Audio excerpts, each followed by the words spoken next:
Okay, next up, we're going to be taking a flight to Italy. All right, a very, very poorly drawn Italy, but an Italy nonetheless. It kind of looks boot-shaped, okay? But when I think of flight of ideas, in psychiatry, usually it's meant to represent when someone is speaking profusely or is in a manic state.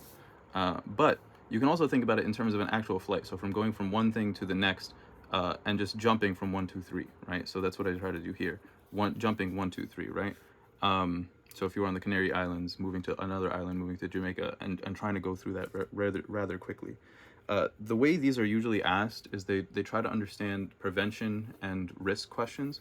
So if you have a patient and they tell you that this patient tests positive for HIV, they may ask you about risk factors that led to this person developing HIV, or they may ask you risk factors, now that this person has HIV, what are they at risk for developing, right? And how can we prevent that prophylactically? What can we give this person to prevent cryptococcal meningitis or JC virus? Shout out John Cunningham, shout out Jersey City.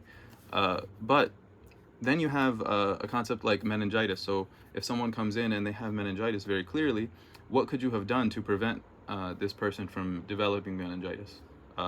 Versus if they ask you a question like a circumstantial question or a linear question about how do you treat meningitis, right? So again, you need a linear thought process, and you can develop a linear thought process. There's a line connecting these two things, okay? And there's lines connecting these two things. But is it directly related?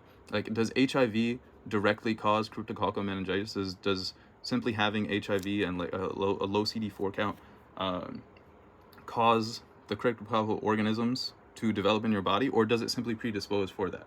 And that's really what what we're trying to tease out in these questions of it's not directly related, so I wouldn't call it loose, I wouldn't call it linear, but there is a connection between these things, and you have to make this connection. Just because we call it flight, that doesn't mean it's not important, right? So all of these things are incredibly important, and again, these are just visual representations of how question writers try to go after these concepts